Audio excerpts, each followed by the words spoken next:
Hare Krishna. So 14వ అధ్యాయంలో శ్రీకృష్ణుని అంతర్ధానం అండి. శ్రీకృష్ణుని అంతర్ధానం గురించి మనకి ఏకాదశ స్కందంలో వస్తుంది. అయితే దాని గురించి వార్త ఇప్పుడు పాండవులకి వస్తుంది. అయితే నిన్నటి చాప్టర్లో ధృతరాష్ట్రుడు గృహ నిష్క్రమణం గురించి చూసాము. సో విదురుడు వచ్చి ధృతరాష్ట్రుడికి "ఇక బయలుదేరు" అని చెప్తున్నాడు అనమాట. సో అది డీటెయిల్ గా నేను చూసాను. అయితే ఇప్పుడు శ్రీకృష్ణుడి అంతర్ధానం అనంగానే మనకు అనిపిస్తుంది భగవంతుడు ఏంటి అంతర్ధానం చెందడం ఏంటి అని. సో శ్రీకృష్ణుడు అవతార సమాప్తిని ఎలా పోల్చాడు అంటే, అంటే భగవంతుడి యొక్క అవతారాల సమాప్తి మనం సూర్యుడు అస్తమిస్తున్నాడు అంటే ఏంటి, యాక్చువల్లీ మన కళ్ళకి కనిపించట్లేదు.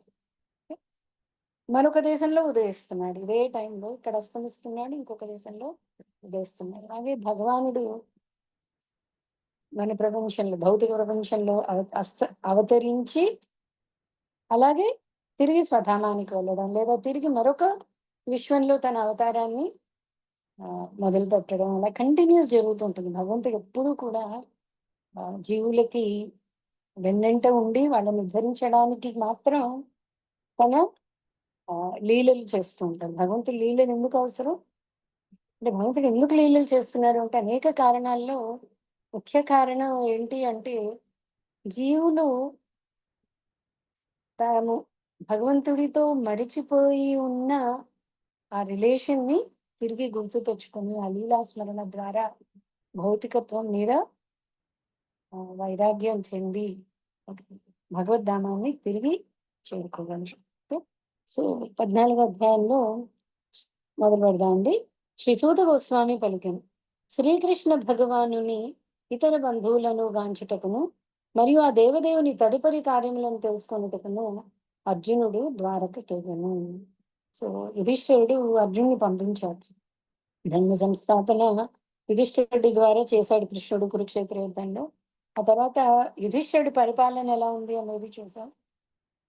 సో తర్వాత ఇప్పుడు నెక్స్ట్ ప్రోగ్రామ్ ఏంటి కనుక్కోవడానికని అర్జునుడిని పంపించాడు. వాళ్ళందరూ ఎలా ఉన్నారు ఇటు, అలాగే నెక్స్ట్ ఇంకేదన్నా ప్లాన్ ఉందా భగవంతుడివి అని కనుక్కోవడం కోసం అర్జునుడిని పంపించారు.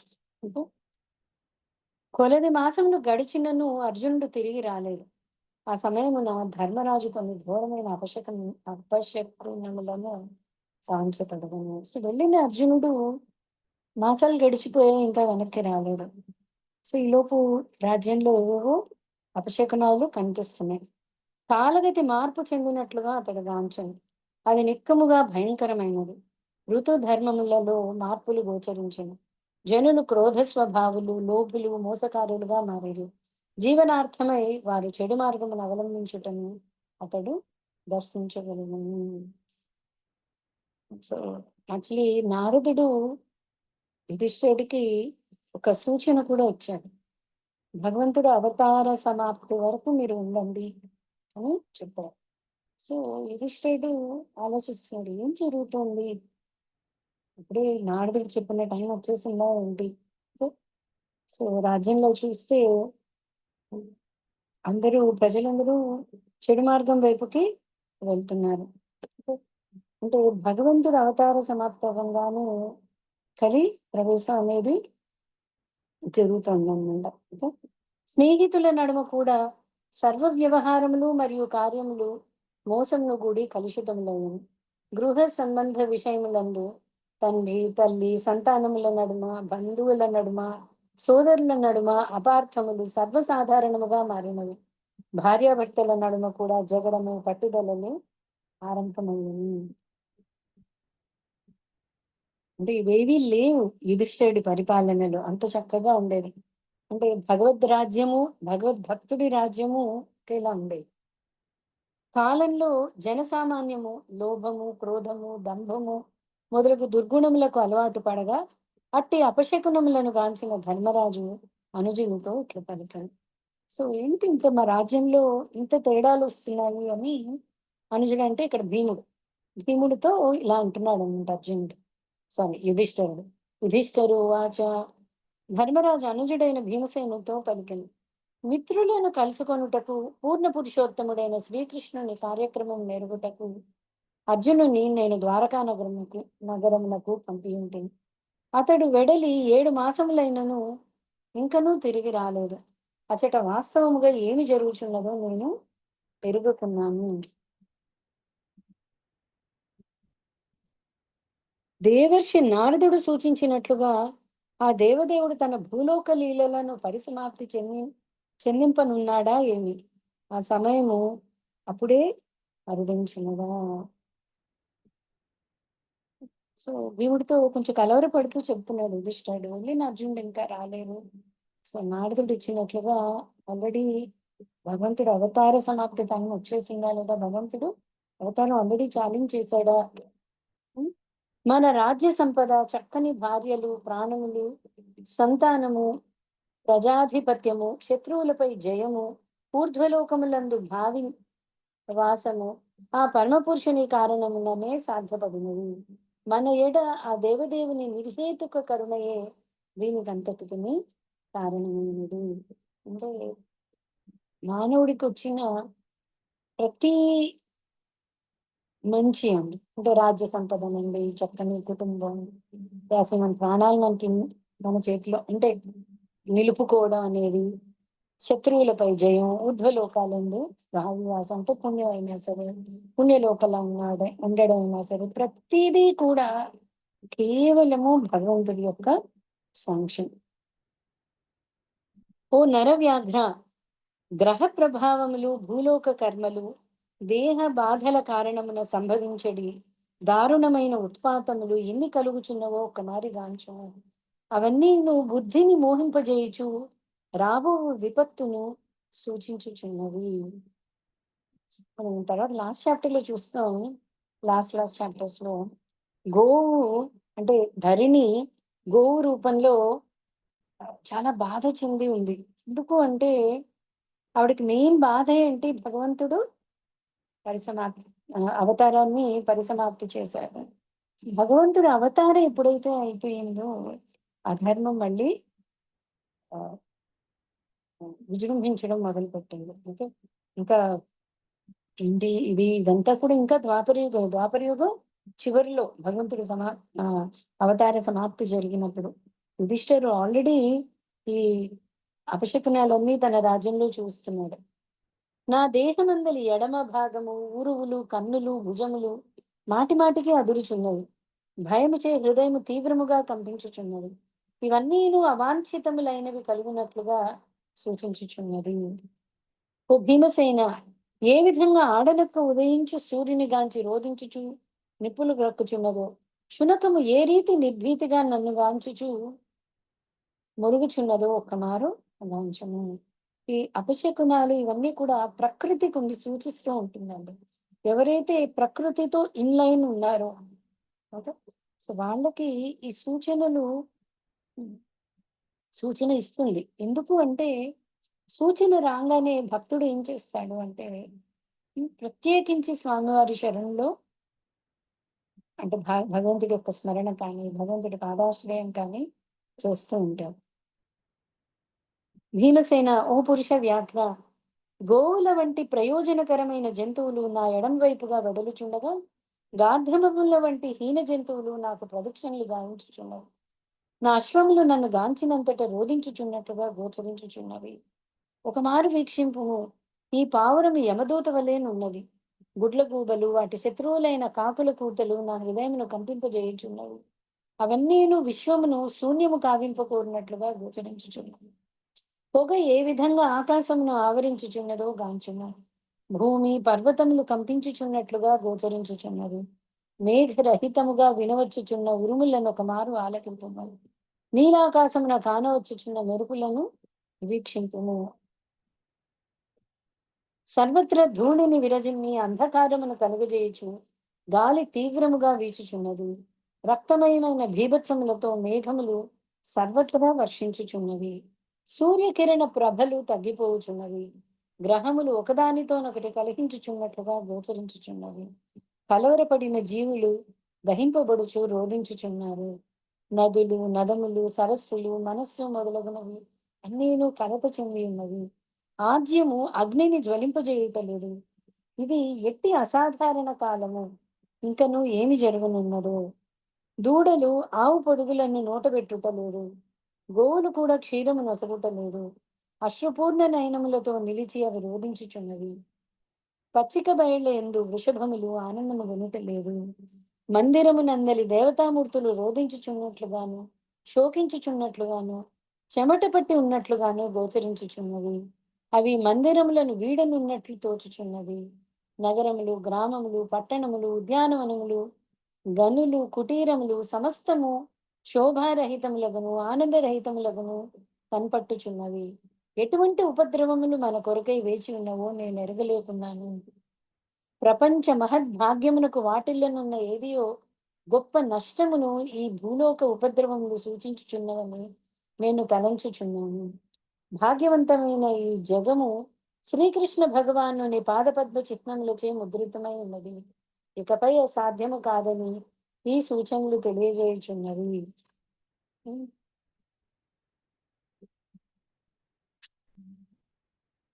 ఓ బ్రాహ్మణ, ఆ విధంగా ధర్మరాజు ధరణిపై కలుగుచున్న అమంగళములను గాంచుచు తనలో తాను చింతించుచుండగా యదుపురము నుండి అర్జునుడు తిరిగి వచ్చెను.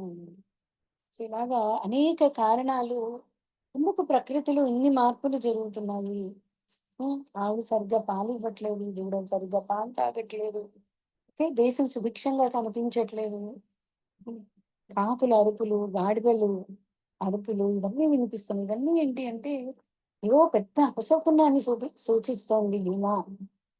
ఏం జరిగింది అని ఆ, ఇలా మాట్లాడుతున్నప్పుడు అర్జునుడు కొంచెం ఏమంటారు మొహం వెళ్ళాడేసుకుని ఉమ్, కొంచెం విషాదంతో వచ్చాడు. అర్జునుడు పాదాభివందనం కావించినప్పుడు అతని ఎందు గోచరించడి అనూహ్యమైన విచారమును ధర్మరాజు కాంచగలగను. అతని ముఖము నేలవరాలి ఉండి కన్నీరు కారుచున్నది.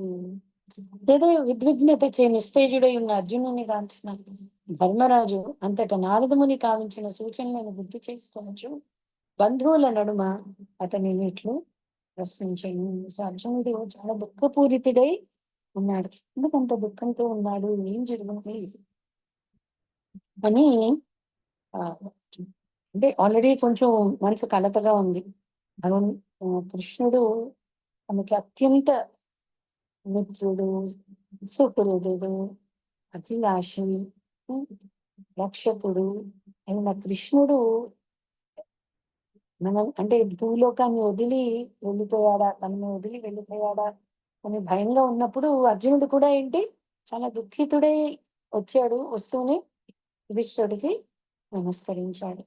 యాక్చువల్లీ ఏం జరిగింది అక్కడ అంటే మనకి సీక్వెన్స్ కనుక చూస్తే అండి, ఫస్ట్ కృష్ణుడు ఎప్పుడైతే అవతార సమాప్తి టైం వచ్చింది అని అంటున్నాడో అప్పుడు ఉద్ధవుణ్ణి పిలిచి ఉద్ధవ గీత బోధించాడు ఉద్ధవుడికి. అది 1000 శ్లోకాలు అండి. భగవద్గీత 700 శ్లోకాలు, ఉద్ధవ గీత 1000 శ్లోకాలు. ఉద్ధవుడికి గీత బోధించింది ద్వారకా నగరంలో. సో ఉద్ధవ గీత అయిపోయిన తర్వాత ఉద్ధవుడికి ఒక ప్రత్యేకించి ఒక సేవ ఇచ్చాడు కృష్ణుడు. బదరీకాశ్రమంలో ఉన్న తన ఆ భక్తులకి సందేశాన్ని ఇవ్వమని. సో ఉద్ధవుడికి కూడా అర్థమైంది కృష్ణుడు బయలుదేరుతున్నాడు అని. కానీ కృష్ణ సేవ ఉండిపోయింది. సో సరే అని బయలుదేరాడు. బయలుదేరిన ఉద్ధవుడు ఆ, మళ్ళీ అంటే బదరీకాశ్రమంలో వెళ్తూ వెళ్తూ ప్రభాస క్షేత్రానికి వచ్చాడు. ఈలోపు కృష్ణుడు ఏం చేశాడు అంటే యాదవులందరినీ పిలిచి, ఓకే, మనం నాకు ఇలాగే ప్రకృతిలో చాలా సూచనలు కనిపిస్తున్నాయి. ఆ మనందరం ప్రభాస క్షేత్రానికి వెళ్ళి అక్కడ బ్రాహ్మణులకి దానాలు అన్ని ఇచ్చి మనం ప్రాయశ్చిత్తం చేసుకోవాల్సిన పనులు చాలా ఉన్నాయి, అందరూ అక్కడికి వెళ్దాము అని చెప్పి యాదవులందరినీ తీసుకుని ప్రభాస క్షేత్రానికి వచ్చారు. వసుదేవుడు, రుక్మిణి వీళ్ళందరూ అక్కడే ఉండిపోయారు. సో మనం కనుక ఆలోచిస్తే ఎవరెవరైతే దేవతా స్వరూపాలు, ఎవరెవరైతే కృష్ణలీలలో పాల్గొనడానికి వచ్చారో తిరిగి వాళ్ళందరూ వాళ్ళ వాళ్ళ ధామాలకి చేరుకునే రకంగా వాళ్ళందరినీ తీసుకుని ప్రభాస క్షేత్రానికి వచ్చాడు కృష్ణుడు. సో, ప్రభాస క్షేత్రంలో మీరు వినే ఉంటారు. యదుకులం అంతా కూడా ఒకళ్ళనొకళ్ళు బ్రాహ్మణుల శాపం అనండి, గాంధారి శాపం అనండి. ఓకే. వాళ్ళల్లో వాళ్ళు ఆహ్, సంహరించుకున్నారు. మొత్తం యదుకులంతా కూడా అక్కడ ఆహ్, సంహరింపబడ్డారు. ఇవన్నీ చూసి బలరాముడు కూడా మహాప్రస్థానం. తను కూడా ధ్యానంలో కూర్చొని తిరిగి ఆదిశేషుడి కింద తన లోకానికి వెళ్ళిపోయాడు. సో, బలరాముడు కూడా వెళ్ళిపోయిన తర్వాత కృష్ణుడు ఒక అశ్వత్థ వృక్షం దగ్గర కూర్చొని ఆలోచిస్తున్నాడు. భగవంతుడి యొక్క జన్మ ఎంత దివ్యమో, అలాగే భగవంతుడు వెళ్ళిపోవడం కూడా అంత దివ్యంగా జరిగిందండి. సో, కృష్ణుడి అంతర్ధానం చాలా గొప్పగా జరిగింది. చాలా మందికి అక్కడ డౌట్ రావచ్చు. అంటే వినే ఉంటారు. కృష్ణుడు ఒక బోయవాడి బాణంతో మరణించాడు అనుకుంటాం. భగవంతుడికి యూజువల్లీ మరణం అని వాడం. ఎందుకంటే మరణము అంటే అది ఫుల్ స్టాప్ కాదు. అది కామా వచ్చి మళ్ళీ ఇంకొక భౌతిక శరీరాన్ని స్వీకరించడం. భగవంతుడికి అసలు భౌతిక శరీరమే లేదు. సో, జన్మే లేనప్పుడు అసలు మరణం అనేదే లేదు. ఓకే. సో, అక్కడ ఆ అశ్వత్థ వృక్షం కింద కూర్చొని ఉన్నప్పుడు ఉద్ధవుడు వెళ్తూ ఆ పాదాల దగ్గర తులసి వాసనని బట్టి హరే కృష్ణుడు ఇక్కడ ఉన్నాడు అని మళ్ళీ కృష్ణుడి దగ్గరికి వస్తున్నాడనమాట. సో, ఆ సమయంలో కృష్ణుడు ఉద్ధవుడికి చెప్పిన మాటలు బ్రహ్మదేవుడికి చెప్పిన చతుశ్లోకం కంటే కూడా చాలా కాన్ఫిడెన్షియల్. ఇంకా గొప్ప రహస్యం. అంటే ఇంకా గొప్ప భావాన్ని కృష్ణుడు ఉద్ధవుడికి చెప్తాడు. ఉద్ధవుడికి చెప్తున్నప్పుడే అక్కడ యాదృచ్ఛికంగా మైత్రేయ ముని రావడం జరుగుతుంది.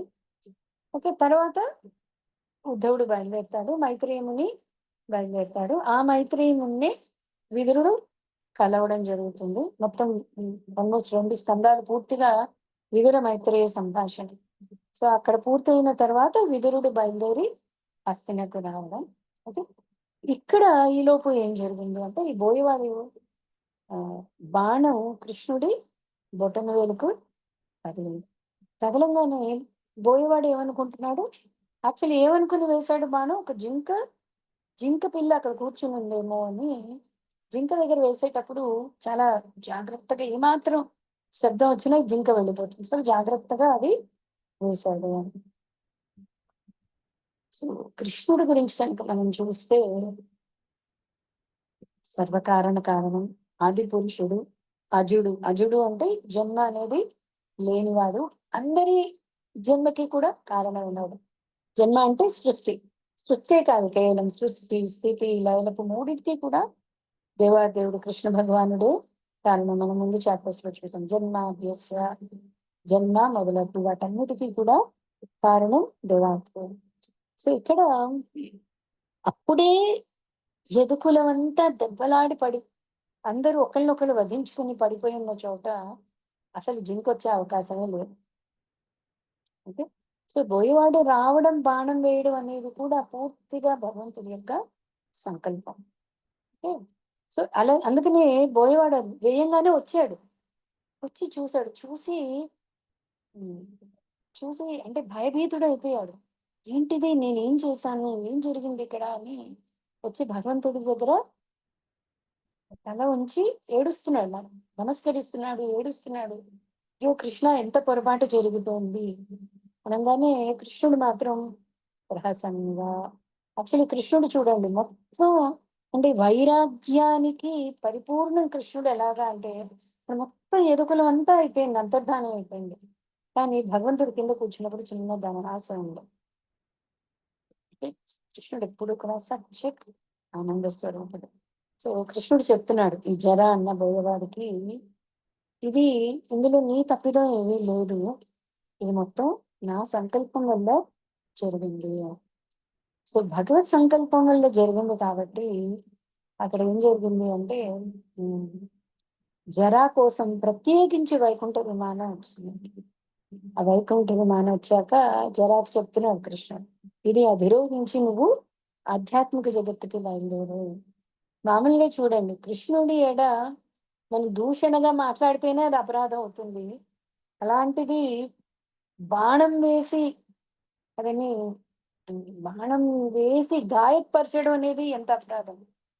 సో, అదే గాని అపరాధం అయితే అతడికి వైకుంఠ విమానం వస్తుందా? వైకుంఠానికి వెళ్ళగలుగుతాడా? ఓకే. సో, దీన్ని బట్టి మనకేంటి అర్థమవుతుంది అంటే, ఇది కేవలం కృష్ణుడి యొక్క ప్లాన్. తన భక్తులైన బ్రాహ్మణి మాట అతడు బ్రాహ్మణులంటే కృష్ణుడికి చాలా ఇష్టం, భక్తులు పైగా. వాళ్ళ మాట నిలబెట్టడం కోసం యదుకుల నాశనం అంతా కూడా అలా జరిగింది. అలాగే తను కూడా ఇప్పుడు నిష్క్రమిస్తున్నాడు అవతార సమాప్తి కోసం. సో, వెళ్ళిపోతాడు వైకుంఠ విమానానికి. ఆ తర్వాత దారుకుడొస్తాడు. రథం తీసుకొనొస్తాడు. దారుకుడు కృష్ణుడి పరిస్థితి చూసి చాలా దుఃఖిస్తున్నాడు. ఏంటి ఇలా జరిగిపోయింది అని. అయితే చూస్తుండగానే కృష్ణుడి రథం ఆకాశంలోకి ఎగురుతూ ఉండాలి. ఇంకొకటేంటంటే కృష్ణుడు అక్కడ ఎలా కూర్చొని ఉన్నాడు అంటే, కృష్ణుడి చుట్టూ శంఖు చక్ర గదా పద్మాలు పర్సనల్‌గా అంటే ఆకారం దాల్చి వాళ్ళు కూడా కృష్ణుడి వెనకాల కూర్చొని ఉన్నారు. మనం కూర్చొని ఉండాలి. కనిపిస్తుంది. కృష్ణుడి చుట్టూ శంఖు చక్ర గదా పద్మాలు. ఇక్కడ ఇది జరా వేటగాడనమాట. ఓకే. సో, దారుకుడు వచ్చాడు. దారుకుడొచ్చి రథం తీసుకొనొచ్చాక రథం పైకెగిరిపోతుంది. తర్వాత దారుకుడు కూడా దారుకుడికి కూడా చెప్పాడు కృష్ణుడు బయలుదేరమని. ఎళ్లి ఈ వార్తని ద్వారకలో చెప్పమన్నాడు. ద్వారకలో వసుదేవ వాళ్ళందరికీ చెప్పు అని. సో, దారుకుడు అక్కడికి వెళ్ళిపోతాడు. వెళ్ళిపోయిన తర్వాత సమస్త దేవతలు మనకి 11 స్కందంలో వస్తుందండి. శివ పార్వతులు, బ్రహ్మ, ఇంద్రాది దేవతలు అందరూ కూడా వస్తారు. కృష్ణుడు ఈ లోకాన్ని వదిలి వెళ్తున్నాడు అని. అయితే అందరూ చూడంగానే కృష్ణుడు వెళ్ళిపోతాడు. కానీ ఆ వెళ్ళిపోవడం అనేది మెరుపులాగా ఎవరు కూడా దాన్ని గమనించలేకపోతారు. ఒక్క శివుడు, బ్రహ్మదేవుడు మాత్రం ఆ కృష్ణ నిష్క్రమణం అనేది చూడగలుగుతున్నారన్నమాట. ఎంత అద్భుతంగా జరిగిందని. సో, యుధిష్ఠిరుడికి ఇక్కడ డౌట్ వచ్చింది. అర్జునుడు చూసి ఓకే. ఓకే. కృష్ణుడి అవతార సమాప్తి జరిగింది కాబోలి అని, ఎందుకంటే దుఃఖంతో కూడా ఉన్నాడు. వచ్చి అడుగుతున్నాడన్నమాట. యుధిష్ఠిరు ఉవాచ, ధర్మరాజు పలికెను. ప్రియమైన సోదరా, మన స్నేహితులను, బంధువులను అగు మధు, భోజ, దశార్హ, ఆర్హ, సాత్వత, అంధక, యదువంశీయులు సుఖంగా కాలమును వెళ్ళబుచ్చుచున్నారా? నా గౌరవనీయ మాతామహుడగు శూరసేనుడు ఆనందంగా ఉన్నాడా? మేనమామ అయిన వసుదేవుడు, అతని సోదరులు కుశలమేనా? నువ్వు ద్వారక నుంచి వస్తున్నావు కదా, అందరినీ పేరు పేరున అడుగుతున్నాడు. అందరూ కృష్ణుడు బాగున్నాడా అని ఫస్ట్ అడగలేదు. ఏంటి అంటే భగవంతుడు ఎప్పుడూ కూడా బాగుంటాడు. భగవంతుడు నిత్యం సచ్చిదానంద స్వరూపం. కాబట్టి మిగతా వాళ్ళందరిని అడుగుతున్నాడు. ఇంకొక కారణం కృష్ణుడు ఉన్నాడా అని అడగడానికి యుధిష్ఠిరుడికి మాట రావట్లేదు. దేవకీదేవి అధ్యక్షతన గల అతని 7 భార్యలు, అక్కా చెల్లెండ్రు అయి ఉన్నారు. వారు, వారి పుత్రులు మరియు కోడళ్ళు క్షేమంగా ఉన్నారా? అలాగుననే భగవానుని నిత్య సహచరులను, బలరామకృష్ణులచే రక్షితులను అగు పద్దులకు చూసేమో ఓకే సారీ. దుష్టకంసుని జనకుడైన ఉగ్రసేనుడు, అతని సోదరుడు ఇంకనూ జీవించియే ఉన్నారా? హృదీకుడు, అతని తనయుడైన కృతవర్మ సుఖంగా ఉన్నారా? అక్రూరుడు, జయంతుడు, గదుడు, సారణుడు, శత్రుజితుడు ఆనందంగా ఉన్నారా? భగవానుడును భక్తరక్షకుడును అగు బలరాముడు ఎట్లున్నాడు? వృష్ణి వంశమునందలి మహారథుడైన ప్రద్యుమ్నుడు ఎట్లున్నాడు? అతడు సుఖంగా ఉన్నాడా? దేవదేవుడైన శ్రీకృష్ణుని ప్రధాన విస్తృతాంశమైన అనిరుద్ధుడు కుశలమేనా? శ్రీకృష్ణుని తనయులలో ప్రధానులైన సుషేనుడు, చారుదేష్ణుడు, జాంబవతి తనయుడైన సాంబుడు, వృషభుడు మొదలగు వారు వారి వారి సంతానంతో సహా కుశలముగా ఉన్నారా? అందరి గురించి అడుగుతున్నాం. అలాగనే భగవానుని నిత్య సహచరులను, బలరామకృష్ణుచే రక్షితులను అగు శృతదేవుడు, ఉద్ధవుడు, నందుడు, సునందుడు మరియు ఇతర సాత్వత ఋషభులు తమ తమ కర్మలను చక్కగా నిర్వహించుచున్నారా? మనతో నిత్య బంధుత్వమును కలిగిన వారందరూ మన క్షేమమును గురించి తలంచుచున్నారా? గోవులకు, ఇంద్రియములకు, బ్రాహ్మణులకు ఆనందమును కలిగించువాడును మరియు భక్తవత్సలుడును అగు పూర్ణ పురుషోత్తముడైన శ్రీకృష్ణ భగవానుడు బంధుమిత్రులతో ద్వారకాపురి అందలి సుధర్మ సభయందు ఆనందించుచున్నాడా. సో అందరి గురించి అడిగి తిరిగి అడుగుతున్నాడు. ఫైనల్ గా ఏంటి అంటే కృష్ణుడు సుధర్మ సభను రోజు అలంకరిస్తున్నాడు. సుధర్మ సభ చాలా స్పెషల్ సభ అండి. స్వర్గలోకం నుంచి ద్వారకా నగరానికి తీసుకురాబడింది. ఎవరైతే సుధర్మ సభలో ఏంటంటే కాలం జరగదు. అది భౌతిక ప్రపంచంలో ఉన్నా కూడా అక్కడ ఎవరు వృద్ధాప్యం జరగదు. కాలం అనేది జరగదు అట్లా. సో వృద్ధాప్యం ఉండదు, రోగం ఉండదు. కృష్ణుడు ప్రతిరోజు తన కాల కార్యక్రమాలన్నీ పూర్తి చేసుకుని అందరికీ నమస్కరించి తర్వాత సుధర్మ సభకి వచ్చేవారు. దివ్య భోక్త అయిన శ్రీకృష్ణ భగవానుడును అనంతదేవుడైన బలరాముడును సమస్త విశ్వము యొక్క క్షేమము రక్షణము పురోగతులకై యదుకులమనడి సముద్రమున విరాజిల్లుచున్నారు. ఆ దేవదేవుని భుజదండములచే రక్షింపబడి యదువంశీయులందరూ ఆధ్యాత్మిక జగమునకు చెందిన వారి వలె జీవితమును అనుభవించుచున్నారు. సో యదువంశం అనేది చాలా చాలా స్పెషల్. ఎందుకండి వాళ్ళు నిత్యము బలరామకృష్ణుల యొక్క సంరక్షణలో ఉన్నారు. బలరామకృష్ణులు సంరక్షణలో ఉన్నారు. ఒక్కొక్క యదువీరుడు కూడా ఇంచుమించు బలరామకృష్ణులంతా శక్తిమంతులు. అందుకే వాళ్ళని జయించడం అనేది ఎక్కడా జరగదు. సో వాళ్ళు కూడా భూమికి భారమై ఉన్నారు అని ఆ భూభారాన్ని తగ్గించడం కోసం వాళ్ళల్లో వాళ్ళు సంహరించుకోగలిగారే కానీ యదువీరుల్ని సంహరించే వాళ్ళు ఎదిరించే వాళ్ళు ఎదుర్కోగల వాళ్ళు ఎవరు లేరు. ద్వారకేందలి సత్యభామాది రాణులు సేవలన్నింటి ఎందును అత్యంత ముఖ్యమైన శ్రీకృష్ణ భగవానుని చరణ పద్మముల శుశ్రూష మాత్రమున ఆ దేవదేవుడు దేవతలను జయించుటకు ఉద్యుక్తుడగినట్లుగా చేయగలిగిరి. ఆ విధంగా రాణులు వజ్రాయుధుని భార్యలు అనుభవించిన వాటిని తాము అనుభవింపగలిగిరి. సో ఇక్కడ ఎవరి గురించి అండి? ఇక్కడ యాక్చువల్లీ అంటే రాణులు ఎంత పవర్ఫుల్ చూడండి. ఇక్కడ ఏం చెప్తున్నారంటే సత్యభామ ముఖ్యంగా సత్యభామ కోసమని కృష్ణుడు ఇంద్రుడితో కూడా యుద్ధం చేయగలిగాడు. సో సత్యభామ కోసం ఇంద్రుడితో యుద్ధం చేశాడా కృష్ణుడు పారిజాత అపహరణం దగ్గర? అంటే అక్కడ ఏం జరిగిందో చూడండి. ఇంద్రుడి తల్లి అయిన అదితి చెవిదిద్దులు అనుకుంటా. చెవిదిద్దులు వరుణ దేవుడి గొడుగు ఇవి రెండు కూడా నరకాసురుడి దగ్గర ఉండిపోయాయి. సో నరకాసురుని వధించిన తర్వాత అవి తిరిగి ఇంద్రుడికి ఇవ్వడం కోసం కృష్ణుడు స్వయంగా సత్యభామని స్వర్గలోకానికి తీసుకెళ్ళాడు. ఎప్పుడైతే ఇంద్రుడు సత్యభామ వచ్చారో కృష్ణుడు సత్యభామ వచ్చారో ఇంద్రుడు స్వయంగా సచీదేవితో సహా వచ్చి సేవలు అందుకుని మహద్భాగ్యం, ఆహా కృష్ణుడు నా దగ్గరికి రావడం అంటే స్వర్గానికి రావడం చాలా మహద్భాగ్యం కింద దేవతలందరూ కూడా అప్పుడు పూజలు చేశారు. సో అక్కడంతా కార్యక్రమం అయిపోయిన తర్వాత వెళ్తూ వెళ్తూ కృష్ణుడు ఏం చేశాడు అంటే పారిజాత వృక్షాన్ని తీసి సత్యభామకి ఇస్తున్నారు. నిజంగానే వాళ్ళందరూ వెళ్ళి సచీదేవి ఇంద్రుడు ఉన్నప్పుడు వెళ్ళి చెప్తున్నారు, ఇలా కృష్ణుడు పారిజాతాన్ని ఆ దేవతా వృక్షం కదా తీసుకెళ్ళిపోతున్నారు. వెంటనే సచీదేవి అలా ఎలా వదిలేస్తాం మనం అనగానే ఇంద్రుడు కృష్ణుడి మీద యుద్ధానికి వస్తున్నాడు. అంటే ఆ పొజిషన్ చూడండి, మన అటాచ్మెంట్ ఎలా ఉంటుంది అంటే ఇంతవరకు ప్రతిది అసలు ఇంద్రపదవి ఎలా వచ్చిందంటే కృష్ణుడి వల్లకి. సో ఇంద్రపదవి అంటే తనకు వచ్చినప్పుడు భగవంతుడి యొక్క వరం అని అనుకో. యూజువల్లీ ఏదైనా తీసుకుపోయి వెళ్ళంగానే ఓ భగవంతుడి కారణం అనుకుంటున్నాం. సో భగవంతుడికి పారిజాత వృక్షం ఇవ్వడానికి ఇంద్రుడు ఒప్పుకోవట్లేదు. యుద్ధానికి వచ్చారు, దేవతలందరూ వచ్చారు. సో ఇక్కడ మనం చూస్తే కృష్ణుడు అంటే తన సత్యభామ కోసం చేశాడా అంటే సత్యభామ అనే కాదు, భక్తురాలి కోసం, భక్తుల కోసం కృష్ణుడు దేవతా మూర్తులతో కూడా యుద్ధం చేయడానికి వెనుకాడు. అక్కడ రుక్మిణియే సత్యభామే రుక్మిణియే అవ్వచ్చు, ఎవరి కోసమైనా సరే తను ఇచ్చిన మాట కోసం, భక్తుల్ని రక్షించడం కోసం, భక్తులకు ఇచ్చిన మాట కోసం కృష్ణుడు దేవతామూర్తులతో కూడా యుద్ధం చేశాడనమాట. అంటే యదువీరులు శ్రీకృష్ణుని భుజదండములచే రక్షింపబడుచు సదా అన్ని విధములా భయరహితులై ఉన్నారు.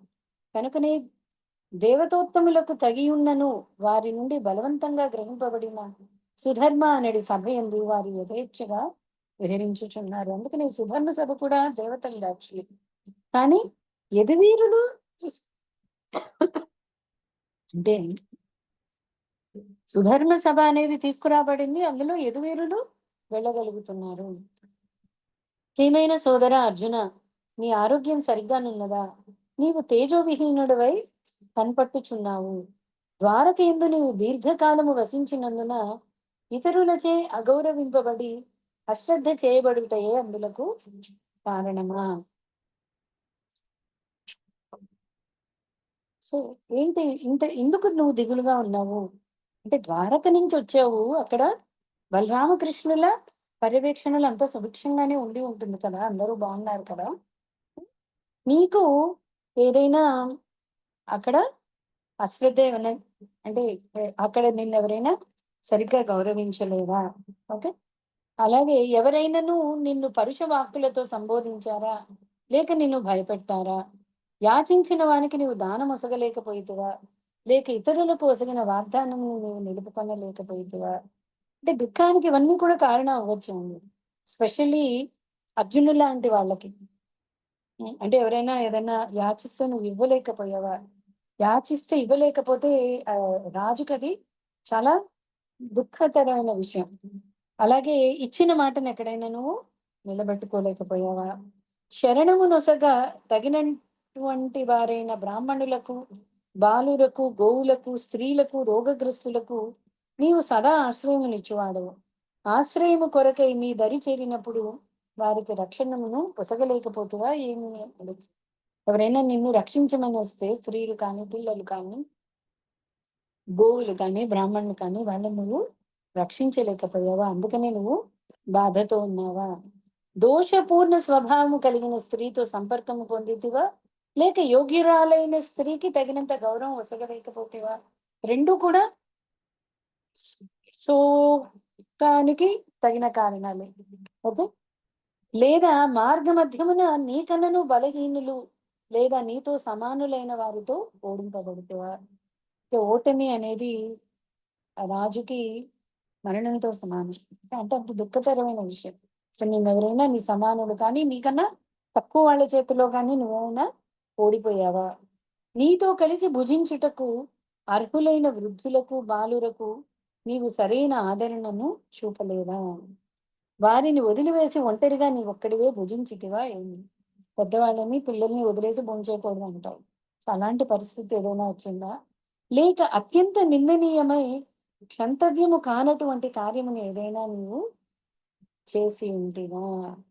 లేదా ఏదైనా చేయకూడని కార్యం ఏదైనా చేశావా? యుధిష్ఠిరుడు అంటే ఓర్చుకుని ఉన్నాడు. కృష్ణుడు వెళ్ళిపోయాడా అని అడగకుండా మిగతా అన్నీ అడుగుతున్నాడే కారణాలు. సో ఆఖరికి ఈ శ్లోకంలో అడుగుతున్నాను.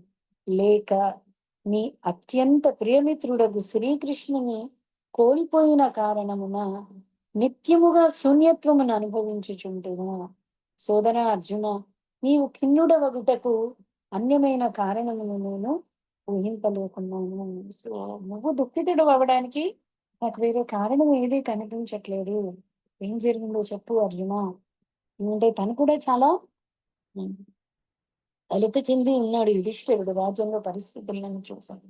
సో అర్జునుడిని ఈ కారణాలన్నీ కూడా అడుగుతున్నాడు. సో రేపు చాప్టర్ లో అర్జునుడు అసలు జరిగినదేంటి, తన దుఃఖానికి కారణం ఏంటి, సో ఇవన్నీ కూడా నెక్స్ట్ రేపు అధ్యాయంలో చూద్దాం. వాంఛాకల్పతరుభ్యశ్చ కృపా సింధుభ్య ఏవ చ పతితానాం పావనేభ్యో వైష్ణవేభ్యో నమో నమః. అనంత కోటి వైష్ణవ బృందకి జయ శ్రీల ప్రభుపాద. హరే కృష్ణ.